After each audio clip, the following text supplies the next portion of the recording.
ดีเอาเลยวันนี้เมื่อวานนี่ข่อยเว้ากับเจ้าไว้ว่าข่อยสิมีแนวให้แต่ว่ามันขอโทษบ่เจ้าหนีบเองดีกว่านี่เป็นในอีเวนต์อยู่บักระเบิด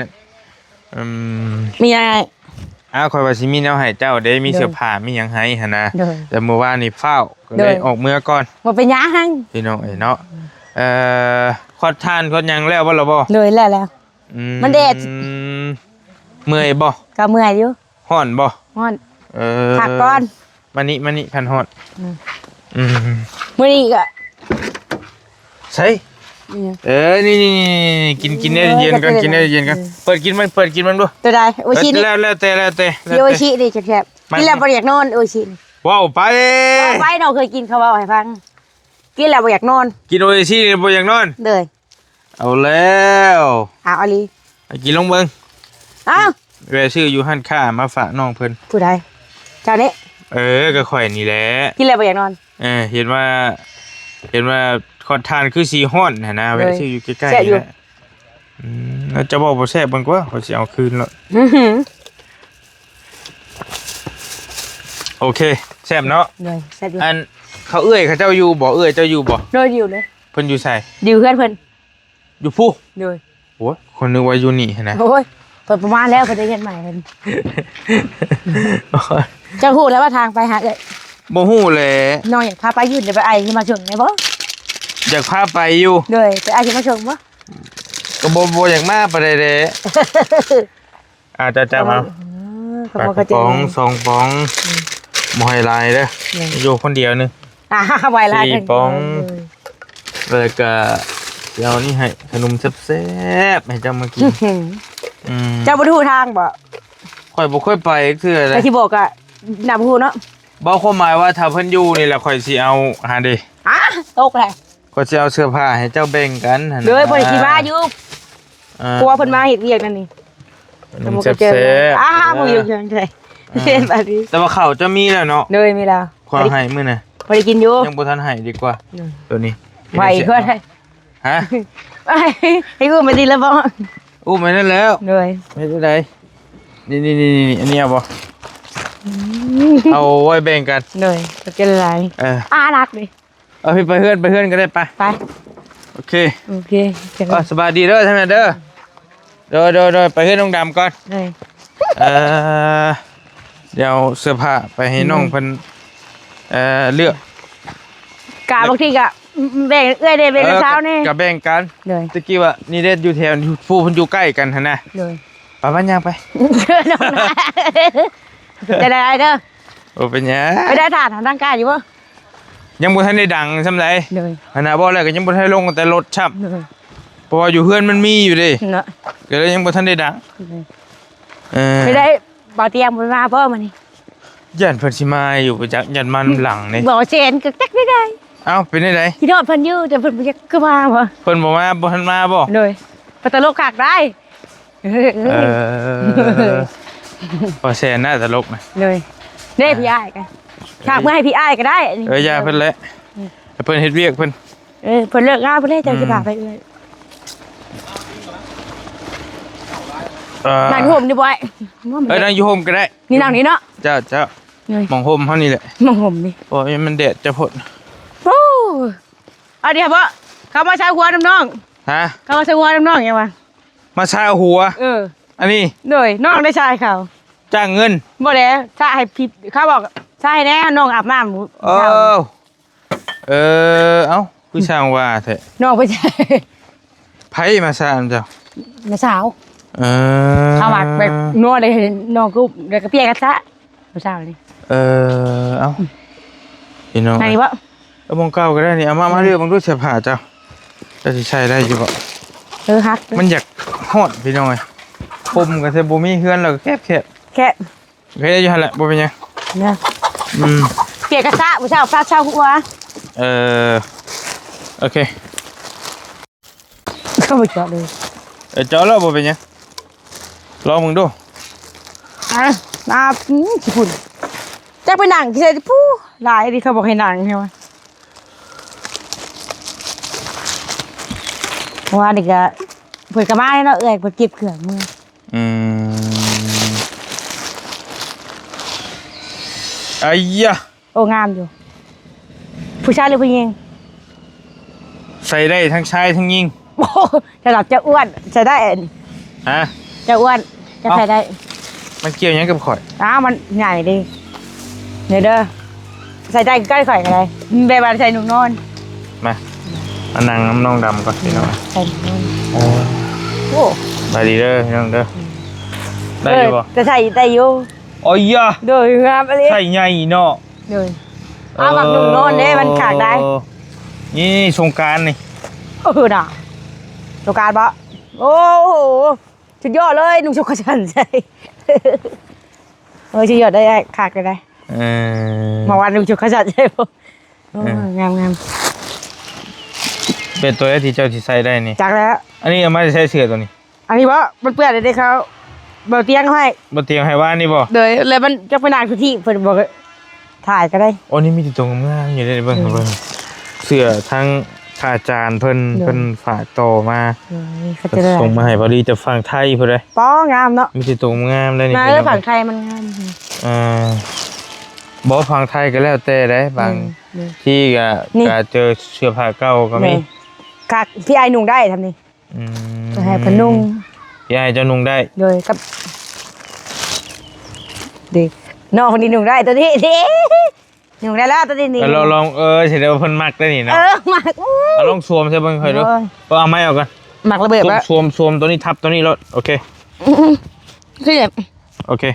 เด้อน้องหมักไปนี่แหละ เพิ่นมักเจอเลือกบ่เลือกมาเจอตัวมักไปแบบนี้เนาะนี่เนาะเอ้ยยะ คือได้ อันนั้นลงก่อนนี่อันนั้นลงโอ้ คือไป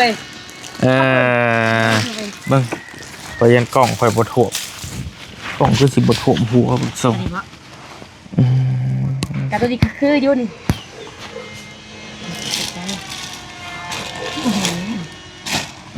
เพิ่น ขักอันนี้ คักบ่ นี่กะขักอยู่นี่ไอ้นี่เด้อจังหวัดตัวนี้เข้ามาคือชุดนี่ เขาท่าเนาะ แม่มัก แม่นี่บ่ ด้วย มักไปแบบนี้เนาะ แม่เท่าโตได้เนาะตัวถึกใหญ่ น้องเพิ่นนี่เห็นบ่ตัวนี้ก็แม่ดิ แสดงว่ามีตัวมักลายอยู่ลายมักลายนี่อยู่ ที่เนี่ยก็ที่เนี่ยก็ไอ้ บ่จักเกี่ยวกับนักบอลฟุตบอลทีมฟุตบอลค่อยฮู้ปานใด พูดแล้วน้องพูดแล้วที่มันที่มันตีกันยอดกับมีละพูที่มีละพูตัวน้องใช่เด้มันยู่อันนี้มันยู่ เดี๋ยวคือจักเจ้าก็เบิ่งบอลพ่อเจ้าบ่ โอ้โห เอ้ยอย่า มีละพูอันนี้มันยู่อันนี้นะยู่ตีกันพร้อม โอ้ อันนี้ตัวนี้ถึกใจโอ้ยค่ะตีบานก่อน อันนี้ทีมยังตัวนี้ กาบ่เห็นกามัน นี่เด้นี่บ่เห็นเนาะตัวนี้เนาะ บ่เห็นมีตัวนี้กับงามอยู่อันนี้เป็นยู่อันนี้มีละพู วิลพู มันบ่ถือกันย้อน แมนยูกับวิลพู มันบ่ถือกันย้อน เพิ่นบ่ถือกัน โดยเพิ่นแบบเพิ่นเตะบ้านชนะวีละพู เราตีกันบัดนี้ ตีกันโอ้คักเว้ย โอ้ยอย่าสวมเข้าเบิ่งดูฮะ บอก พอสวมเข้าใช้กับตัวนี้ได้ โอ้เราดูจังกันแต่นะ มีแต่ว่ามันจะเสื้อผ้าใส่ใหญ่ โดย โอ้ยงามตัวนี้กูเว้ยเฮ้ย น้องหมักมีนี่เนี่ยหมักใหญ่ๆวันนี้ ไป เจ้าเขาบอกน้ำขาวคนแหละ โอ้นี่ก็งามเลยนี่สาวดำเว้ย งามน้องหมักสีแดงแจ่มอันนี้ก็งามอยู่นี่ นี่ เลย แต่ว่ามันเป็นแค่เสื้อผู้ชายโอ้เบาลี่ใส่พอดีเลยนี่นะ เขาก็บอกเจ้าชายพอดีเลยสำหรับคนอ้วน สำหรับคนอ้วนนะ อันนี้เชียร์หมดผู้ชายนี่เจอนะ เจ้าใส่ได้เจ้านะ ใส่ได้อยู่ ใส่แบบว่าใส่เฮ็ดเวียกเฮ็ดงานใส่รวมๆไป แม่น บ่ต้องซีเรียสอย่างไรเห็นนะแต่มันก็งามเลย บ่แล้วเอาไปทุ่งคือกันตัวนี้งามนี่อย่าเยี่ยม นี่สาวยังวะสาวด งาม ำนี่ เด้อ ลองเบิ่งตัวนี้ก็ให้เบัดซองนี่แหละ เนาะ แล้วไปยายกันเด้อพี่น้องแถวนี้เด้อ เลย ปั่นกันพูละโต2โตหยังก็ว่ากันไปนะ เอาจากให้สาวเพิ่นให้บ่าวเพิ่นนี่มันมักดึงจะคาดบ่าวมันก็ได้ นั่นแหละมีแต่ตรงงามนี่ ให้บ่ยายแน่มก็เอื้อยเจ้าที่หนูบ่ได้แล้วมันจ่อย พี่อ้ายนี่คือผัวเอ้ยเจ้านี่เห็นบ่ โดย เพิ่นอยู่นี้ ชื่อว่ามิลพูอันนี้แม่นยูแปลว่าเจ้าชายเฮาก็พลิกกันกับเจ้า เอ้า เจ้าวัชนะดีตีบันนั่นแหละ อันตัวเจ้าชายนี่เพิ่นแพ้ โอ้โกย อันนี้ตัวนี้ชนะ โอ้โกยมิลพูกับเป็นยูตีกันยอด ม เขาว่าเอิ้นว่ากากค่ะนะ ฮะ เอิ้นว่ากากค่ะนะ โอ้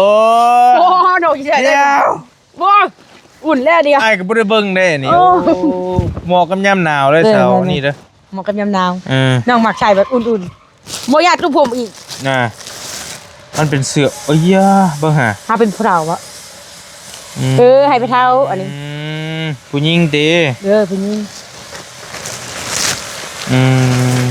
โอ้น้องได้นี่ โอ้ยไม่เด้อนี่น่ะ ไม่น้องได้ เอ้ยยา น้องจะได้ เบิ่งหา โอ้โห มักได้บ่นี่ ราคาเพศได้สิฮะ โอ้นี่ๆมันก็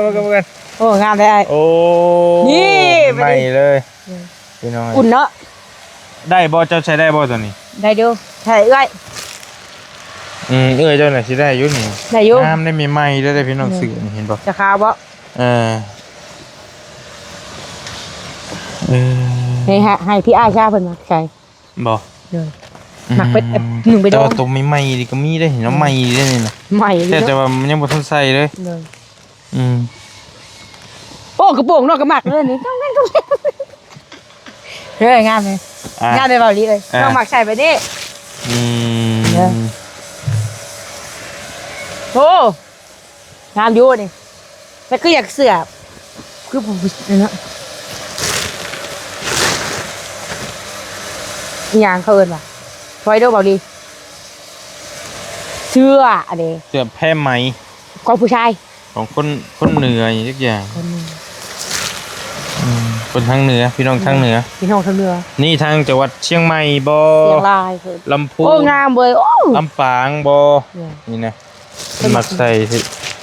เชียงรายคนเหนือภาคเหนือ อ้ายมือกับมาอีกว่าอ้าย ก็จังหวะแล้วคันมาสิเฮ็ดหยัง ถามซื้อน้องกันอยู่นี่น้องกับบ้านมานี่หนุ่มนอนขันอยู่แล้ว อุดลายเด้อนี่พี่น้องเอ้ยเนาะสะดำได้ของฝากจากฝั่งไทย เลยโอ้โหโอ้โห โอ้ยาแต่ว่ามีแต่เสื้อใส่ยุโรปใส่ใหญ่ อยู่ตัวสิใจเนาะอยู่ใช่โอ้งามเว้ยเมื่อวานนี้ได้เลยสีชมพู อืม สียังไงสีบัว สีบัว งามอยู่ สีบัวหรือว่าสีชมพูบ้านเฮาเอิ้น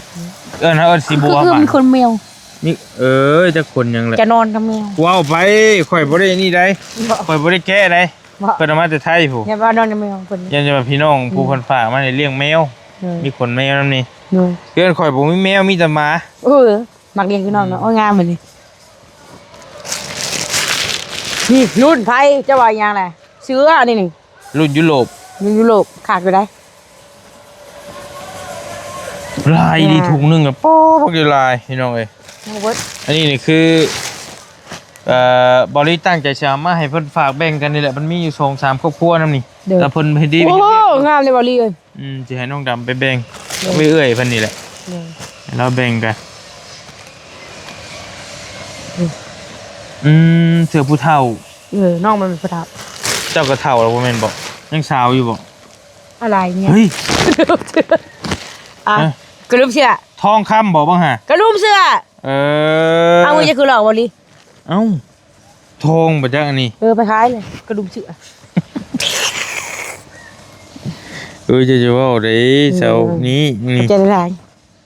ต่อคำบ่นะกระลุมเสื้ออะไรยังอีกนิดนึงเอาไปขายเด้อขายไป กายเรามาแบ่งกันบ่ เด้อ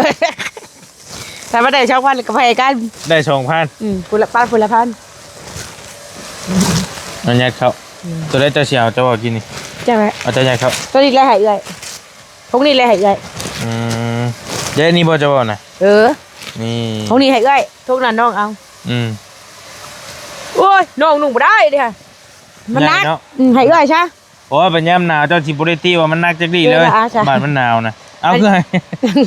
บ่ให้เจ้าชื่อไว้น้อง อีหลีนี่มันฮ้อนที่ซื้อสาวดำไปบัดมันหนาวนะเจ้าสิบ่รู้สึกว่าเจ้า ว่า นักสิหยัง เขาดาวเด้มาสิหนาว เข้าดาวใช้ปีใหม่นี่ เขาก็ได้เข้าเฮือนนี่แหละ เข้าเฮือนแล้วก็นอนบ่ เรียบร้อย อันนี้เจ้าเอาอันนี้ เลยนี่เฮ็ดได้ตัวนี้ อืม เรื่องก็มันสิเอาไป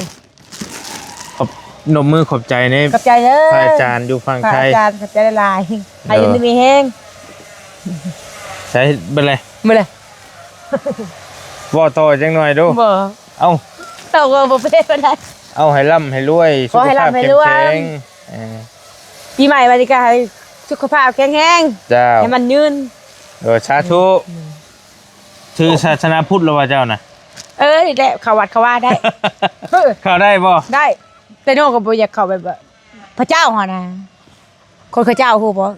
เข้าใจแต่ว่าถือเข้าวัดในเข้าอยู่ โดยเข้า โอเค เข้าไปทำบุญ ถูกต้องแล้ว เนี่ยพวกกันจักน้อง อย่าเราบ่ต้องว่าไปเฮาใส่แล้ว โอ้ขาดเว้ย เจ้าเข้าวัดทำบุญก็โอเคแล้ว บุญได้ตัวนี้ งามแล้วนี่ลองสวมดูสะดำ สุขยาม มันไหม้เลยนี่น่ะ อายุระเบิด ขอโทษเด้อเจ้าสวมเบิ่งบ่ว่าจะยังบ่ทันปิดออกเบิดนี่บ่นี่กระดุมมันนี่นะนี่นะจะหุดอันนี้ออกก่อนโอ้ซื้อใหม่ก็หลายตังค์หลายเพลงแน่นี่นะเฮ้ยอย่า โอเคนั่งลงบ่นี่ โอ้ชามชันเลยว่าใช่ โอ้โอ้งามเนาะโอ้อันนี้ดีรักกันนี่ถักละ กินข้าวกันยังมัน กินข้าวครับขอดไข่คือก่อนกินไข่นะมันจะเสีย ข่อยกินทอดไข่กันหน่อยมา เจอได้อาหารมันโนมันนี่แหละน้องมัก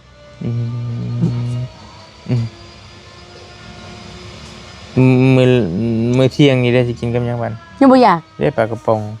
ขวดสักพักเสพกัน น้องก็มักกินเลยนะยำกินเนาะ โอ้ขอมาจะไทยอยู่เด้น่ะ โอ้ ชื่อมันจะไทยอยู่วานนี่ ที่ข้ามพังก็บุญมันไง ชื่อข้ามพังก็บ่เป็นไงเอาเจ้าเคยไปบ่ บ่ก็ว่านี่แหละ กับบ่ได้ยากบ่ได้ขี่รถไปเด้ ไปหมุกปุ๊บอะหมุกดาหาร แต่มันก็สิยากน้ำปั๊มบัตรปั๊มเบอร์ไปแหละ ย่านอยู่ดอกตำรวจระเบียดเนาะคันบ่มีบัตรอยู่กู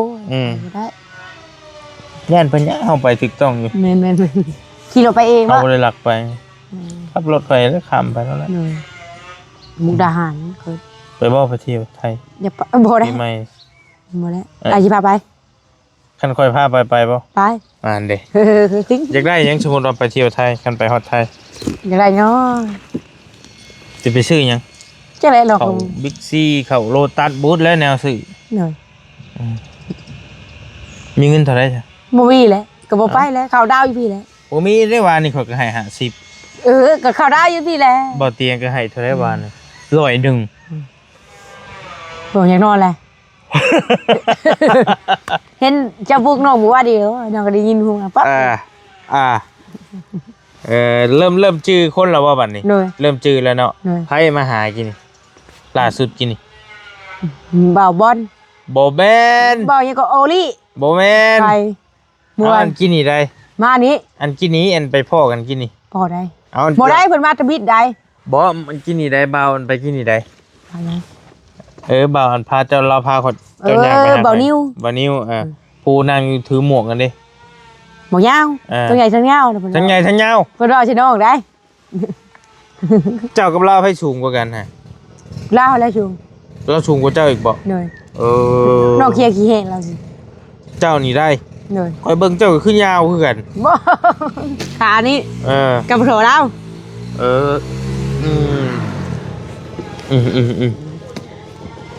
ยังบ่มีไผเอาของขวัญมาให้ติ หน่อย ของขวัญปีใหม่บ่ทันได้เนาะความฝันเจ้าเนาะ หน่อย ก็ให้ได้ไปไว้เด้อสะดำเด้อ ขอบใจแล้วล่ะ บ่ให้ได้อย่างหนึงก็ให้ได้อย่างหนึงซะ หน่อยบ่ได้ถีบไปแล้ว บ่ได้โทรศัพท์ก็ให้ได้รถถีบซะ พอพาเอื้อย เออ เอื้อยเลยมานี่เพิ่นก็เนาะคิดฮอดเพิ่นอยู่ เรานั่นความฝันเรานั่นอยากได้รถถีบกับรถกับโทรศัพท์เราอ่ะพี่น้อง คนเดียวก็โทร เป็น หา อย่างแรกก่อน เลยคน บ่ เดียว ได้ ก็โทรหาเอ้ย โทรหาพี่หาน้อง เลยมัน ตัว ยาม ถี เต็ บ ม ก็บ่ได้ขี่ไปห้านค้าห้านขายแถวใกล้นี้เนาะแต่ว่าคันว่าอยากได้รถจักรก็ยันขี่บ่เป็นเราอะแล้วก็มันแพงโพด เลยพัดลมก็บ่อยากได้มันแค่ พัดลมเจ้าก็บ่ได้มีหม้อหุงข้าวก็บ่ได้มี เลยพัดลมนี่บ่เอามามันแพ้ บ่ใช้แท้ๆฮ้อนก็ยอมทนฮ้อนอยู่หั่น เลย พี่น้องเพิ่นว่าเจ้านี่ขี้ฝุ่นเด้ เลย เดี๋ยวเจ้าแพ้เจ้าสิเป็นโรคปอดถึกลมถึงหยังบ่ได้ ไอ เจ้าใส่ผ้าปิดปากเด้อสะดำเด้อเวลาเจ้าหายทานนะ เลย แต่มันก็สิไข้กว่าเจ้าบ่ใส่อันนี้เจ้าบ่ได้ใช้เลยแม่นบ่ บ่ ป้าเถอะบ่ง่ายๆน่ะขี้ฝุ่นเข้าดังเข้าปากแล้วนี่เต็มๆเลยพี่น้องเอ้ยก็ขอโทษนํเวลาเฮาคาดออกมานี่แม่น บ่โท ดำ ดำ ลื่น ปีๆเลย โอ้ มันเข้าปอด อ่า ไปขายเลยมันคือมือคือหลอกก็บ่ดี เอาเด้อขอโทษเด้อ มือคือหลอก มือข่อยได้เป็นแบบนี้แต่น้อยข่อยก็ดำให้ดำหน้าแต่ก่อนมันก็ หลอก บ่ฮู้ว่าเป็นน้ำเลือดครับบ่แม่นลอกตลอดเลย นอกก็ ลอกสักพักหนึงแล้วมันก็หายแล้วมันก็กลับมาลอกอีก เลย แต่มันเป็นหยัง ก็เคยหลอกกันมือกันเลย อืม หลอกแล้ว อืมนี่เนาะคือบอลลี่มาหาน้องเพิ่นนี่เป็นมือที่3มือที่3เดี๋ยวๆ1กับมือที่4นี่ มือที่4แล้ว มือที่4เทื่อนี่ เลยน้องจือแล้ว จือแล้วเนาะ เลย มือแรกมาหาเพิ่นช่วงแรง เลย มือไปส่งสการศพพอบาจันพี่น้องมาหาน้องเพิ่นนี้ แล้วก็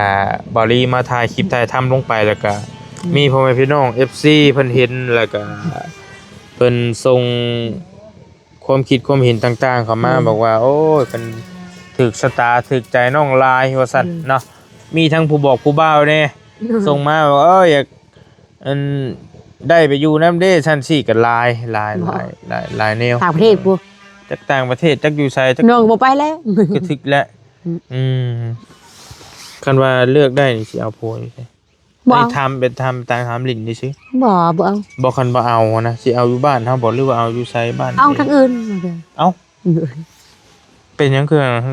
ทางบ้านเฮาก็บ่จักแลก็เบิ่งนี่แหละ เบิ่งคนก่อน เบิ่งคนก่อนว่าซั่นนะ มักคนน้อยกว่าหรือใหญ่กว่า ใหญ่กว่า ใหญ่กว่าซำใด ชำอ้าย ซำข่อยนี้ อือ ตุ้ยๆแบบข่อยนี้ อืม จอยก็บ่เอา บ่เอาตุ้ย ซำบ่แซนนี้ ๆ บ่แซนเนาะก็ตุ้ยกันได้บ่แซนไง ตุ้ยคักอยู่ คักอยู่ กับผมเพิ่นก็จักได้ น้องบ่ให้ตัดไปเป็นคาราบาวแล้วเพิ่นว่า น้องบ่ยอมเพิ่น มันเป็นได้ชงผมเรา เท่ดี โอ้บ่ได้มีไผคือเราได้ฮะผมเนาะมัด กระเป๋าคำเอาคำให้คัก โอ้ ได้ก้าวเอาบ่เพิ่นน่ะ สไตล์ เกินไปเลย ชงฮิตได้ฮะ ชงฮิต แม่นแหละชงฮิตก็เอิ้นแล้วทางหน้านะจะปลูกโอ้ย อ้ายผู้หญิงว่าบ่ได้คือเขา บ่ บ่มัก มักไผมักมัน เลย งามไผ ใส่แว่นก็คือเบาแซนเพิ่น บ่เออ คือกระบาวเลยเป้เลยจักเพิ่นมาบ่มื้อนี้พาพังกัน ยาวๆคือบ่ยาวนี่บ่ได้บ่ บ่ได้ คือสิคือกันกับเจ้าได้ข่อยว่าสูงๆคือกันนี่บ่มักแบบนั้นติ บ่มักจะปลายมัน มักคนตุ้ย เหนื่อย ๆคือข่อยนี่ เหนื่อย มันสิมาหายทานซอยเจ้าได้อยู่บ่สมมุติว่า ได้ ข่อยกินลายเลยเจ้า กินลายกันได้ฮะข่อยก็กินลายอยู่กันกินลายกับอ้วนว่าไง ใครระเบิดเจ้าข่อยนี่ตินี่ อ่ะโทษ ชา สมูแล้วนะสมูพันธุ์สมูพันธุ์ไหน ชามูพันธุ์ เหนื่อย เอาแล้วคือว่าแบบนี้แล้วบัดนี้ เอาไอ้อ้วนผู้เคียงข้างเบง มึงกู เพิ่น เจ้าว่าเจ้าจอยว่าเบิ่งแหน่ ขอโทษ แข่งเจ้าน่ะ เจ้าบ่โดนเนาะกัน กำฮดบ่หุม กำฮดบ่หุม คือหมู่บ้านเพิ่นว่า อ้ายไปกินลายท้องได้เฉียดๆออกมาจำไม่มัน เออโอ้ยโดนแล้ว เครียดบ่ได้ว่า บ่เครียด น้องก็บอกอยากซื้อขอโทษด้วยสัญญา โอ้ยบ่ได้ว่าหยังข่อยเจอตลอดข่อยน่ะ เจอเขาบอกให้นี่ อืม ก็ว่าได้ เขาว่าเบาลีตุ้ยเบาหยังนี่แหละบางทีก็เครียดอยู่ เมื่อเพิ่นกินลายเนาะ ข่อยก็บ่ได้กินลาย บอสลี่แฮงคักมาถึงมื้อนั้นแล้วเพิ่นมามื้อที่3แล้วสิเพิ่นก็พูด บ่ โอ้ยมองทั่วได้น้องยืนตาเนาะ ลืมพูดชิปเอาเราเหี่ยวเรายังไปเจ้ามันชิปแตกบัดนี้ บ่ได้แตกแล้วคือพูดขึ้นบัดนี้มาวันที่4อีกช่วงขาดนี่ช่องโอ้ยดูมัน โอ้ยแบบว่าเลย น้องสะเก็ตเว้ย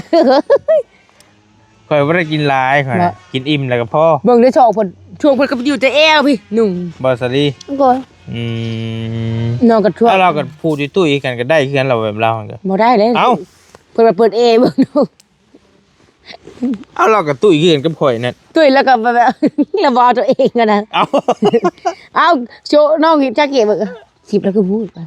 สิพูด มัน ทั่ว ลืมข่อยก็ลืมเหมือนกันบางที บ่ แตกมันหยังคือกัน มันบ่ได้แตกกันมาแล้วเที่ยวขัดเป้ามาโอ้ย แต่บ่ยันเราหายบางทีเราเบิ่งคลิปข่อยอยู่นี่ ก็ยาแล้วบ่ให้กันแล้วน้องก็เว้าเลยเด้อ บ่หยอกทีบ่ เลยบ่อยากสิ ม เพิ่นอันนั้นได้น้องก็ท่วงได้บัดนี้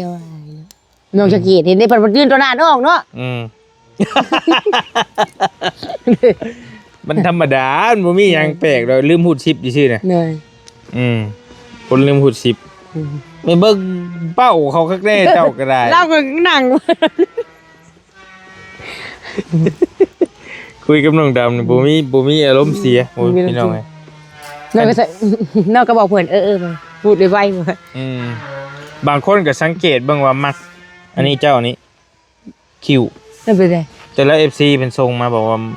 คิ้วเจ้างามเพิ่นว่าคิ้วเจ้าดก เหนื่อย อันนี้หน้าตาบ่ขอโทษหน้าตาเจ้านี่คือธรรมชาติเลยก็บ่ได้ทาหยังเลยว่ะ เดี๋ยวจะไปทานอยู่เลย ก็ทาครีมเล็กหน่อยทาอยู่ข่อยน้ำ บริ แต ทาก นหน่อยก็บริทานเลย มันบริแตกได้นะ อืม ซื่อ สีทนได้ เหนื่อย เออ มันซื่อๆนึง อ่า ชกกับบริทานมันบริแตกดอก อันนี้คือสาวบ้าน นี่ ๆคนบ้าน คนบ้าน ๆธรรมชาติ เหนื่อย เลยนะพี่น้องทำมาหากินแบบบ้านนอกของนาเฮานะหายทานคอนกลุ่มกุ๊กได้จักสอบแล้วทานจ้ะนะ ได้25วัน ว่าในเพิ่นเอาทานให้บอลี่อยู่ในคลิปไอ้เตียงดอกให้บอลี่สอบหนึ่งบ่เตียงสอบหนึ่งเดี๋ยวบอลี่กับบ่ได้เอาน้ำเพิ่นสิซื้อดอกเอาเงินให้น้องเพิ่นอยู่พี่น้องก็ได้ซื้อในอยากในกิน เพิ่น เนาะ เบาปิ้วเด้อคอยเลยชักก็ไว้โอ้ก็บ่บอกเตึงว่า อืม ก็ยาเพิ่นแล้ว บ่บ่ท่วงเจ้าก็บ่ให้ก็ทำจักวานนี่แก เหนื่อยนั่นแหละ เอาหน่อยกระบอกเดียวเด้ขับบ่ได้เด้กระดาษ เมื่อวานก่อนหันเจ้านัดก็บ่เตียงว่าเจ้าจะเอาทานให้แล้ว เหนื่อย แล้วมามื้อนี้เลยจำเป็นต้องได้ให้ เหนื่อย ได้เว้าเลยติ เหนื่อย ม เดี๋ยวเราก็หายน้องเนาะมาคุมบ่คิดที่ คนบ่กี่ที่เจ้านะ เหนื่อย อืมโทรยังก็ให้ อืม ต้องหาแล้วขอจ้ะคักนี้เด้จะว่าขอยังก็ให้ ข้างใน อืม เบิ่งกันเด้อจักสิขอหยังเจ้ามันบ่มีคนแนวขอบัดเดี๋ยวนี้ มีตัวใหม่แนวหนึงเลยใช่ไหม เออ ใหม่ก็ออกดีเนาะ เข้าห้องน้ำบ่เข้าได้อยู่หรอห้องน้ำจ้ะ อะไรอยู่ชาติอยู่ ให้เพิ่นเข้านี่โว้คนเข้าบ่ได้ทุบทิ่มแล้วเด้นี่ ถูกได้ เออ เอ้ยบ่ได้ว่าเย็นได้หูเอ้า เออ อย่าตื่นกล้อง นี่ค่อยคอหน่อไม้เจ้าได้บ่ เออ เมื่อเก่งมีจังยอดน่ะ จักแรกน้องก็บ่ได้ทำ ได้บ่ ได้อยู่ หน่อไม้บงทำได้นี่บ่ แม่น อ้ยะแซ่บได้พี่น้องเอ้ โด ย ยทางกระเบิงมันก็มีอยู่ในนึง บ่อันนี้ชาวนี่เอ้ยชาวดำเจ้าเอาน้ำฮดไว้เด้อ ก็สิเอาพุ่นมาใส่อีก เอาพูดว่ายังแล้วเอาน้ำฮดได้กินอันนี้น่ะ โอ้ย มัน ออกตลอดนะ แม่นจะมีน้ำอยู่เด้มีน้ำใดอยู่ แต่ว่าก็เป็น ค่ะก็เลย เป็นสมบัติของอันนี้เราดอกพี่น้องเป็นของลุงของป้าเพิ่น ก็ไม่ได้ไปใกล้เลยคันน้ำพุ่น มีแต่นั้นเดี๋ยวขอไปป้าก่อนเด้อ ก็ สิ บ่ พา ไปเจอ ไปเวียกทางอื่นก่อน สบายดี มาเยี่ยมน้องดำพี่น้องเอ้ยน้องเพิ่นนี่ก็ยันว่าพี่น้องหลายคนยังบ่ทันจักเพิ่นเป็นผู้สาวแล้วก็กำพร้าพ่อ เหนื่อย กำพร้าแม่นํซะแม่ แม่ แม่ก็ไปอยู่ไทยไปเอาผัวใหม่แล้วก็บ่ได้มาเลยพ่อน่ะตาย เหนื่อย แล้วเราน่ะอยู่ผู้เดียว อยู่เดียวอ่ะ อยู่ผู้เดียวแล้วก็อยู่กับพี่น้องก็อยู่แต่เพิ่น เดี๋ ก็ ยว อยู่ใกล้กันนี่แหละ แต่ว่าเราเองก็พึ่งพาตัวเอง อยู่ดินของป้าของลุงเนาะบ่มีดินมีดอน แต่ว่าลุงนี่เพิ่นก็แบ่งเพิ่นให้อยู่นะเพิ่นให้อยู่ท่าป้าลุงเจ้าของดินนี่เพิ่นไปเฮ็ดเวียกอยู่เวียงจันทน์ เหนื่อย เพิ่นกลับมาเพิ่นก็สิได้มาอยู่นี้หรือว่าเพิ่นสิซื้อที่ใหม่บ่ได้ใดก็บ่จัก เดี๋ยวทางเมืองพุ่นก่อน พิ่นว่าข้างนี่เพิ่นว่าแคบเพิ่นว่า มันแคบติ เลยแต่ว่าเอาอีกแล้ว โอเคอยู่ดีมีแฮงเด้อพี่น้องเด้อฝากน้องดำนี่ มันก็ ให้ จะ ความ ลา ฝั ย นเป็นจริงไว้เด้อ เด้อ อยากได้โทรศัพท์อยากได้รถถีบมาซั่นดอกเอ้ย บ่ได้ขี่ทางเอื้อย พอได้ขี่ไปหาเอ้ยเนาะ เลย สีฟ้าเนาะรถถีบเนาะ เลย โอเครถจักรนี่สีแดงโอเคคันว่าเป็นรถจักรโทรศัพท์สีหยังสมมุติว่า จะได้เลยติได้ สีขาวสีดำ สีดำสไตล์มืดมาคอยคอไม้คอยได้บัดนี้ไปป้า เอาไป ก่อน ปะเขามากับใจได้เด้อ กันว่ามีเวลากับบื้ออื่นสีเล่นมาหาไม่เด้อสิ ทำเมียทำไมไอ้ พูดแล้วเขาจะขึ้นไปพูดทั้งดงเห็นทั้งปุ๊บ ไปยังไง จักอยู่บ่ จักอยู่ ไปสัมภาษณ์กับเจ้านี่แหละไปช่วยเรือนี่แหละงานข่อยนี่ ง่ายเนาะไอ้แบบว่าคนถูกร้ายเนาะ กับคนขาดเคินกับมีป้าปนกันไป มันท่ากันเลยได้จ้ะระบ่าวก็ไม่ใช่ระบ่าวมุ่งเป็นเป็นง่ายใช่ เป็นอยู่ทางนาซายโมเมนติอยู่ทางโรงงานน้ำตาลพูด เจ้าก็ไม่ได้ไปหาเพิ่นเลย เขาไม่ได้ไปเลยตั้งแต่เราใหญ่ไปมีแต่ทีมงานไป แล้วก็อยู่ดีมีเฮงอยู่บ้าน มีเฮือนมีชานอยู่แล้วสบายแล้ว ไปแล้วจังว่ากันสวัสดีปีใหม่เด้อสะดำเด้อแล้วเก็บโอ้ได้เสียงงามได้เสียงงาม ไม่ยูไม่ยู แมนยูลิเวอร์พูลโอ้ยเนาะ ตีกันพ่อ โอ้ย ไปพี่น้องบอลลี่ขอตัวเดินทางก่อนบัดนี้ก็ได้มาหาทั้งน้องดำเพิ่นกะไปรถไปเก็บไปรถเราไปแบ่งกันเด้อนี่ก็อยู่ตามลำพังเพิ่นหาอยู่หากินไปชิแหละเพิ่นก็ได้อยู่ดีมีแห้งโชคมาติดตามเคสน้องเพิ่นในคลิปหน้าคลิปนี้ไปแล้วบ๊ายบาย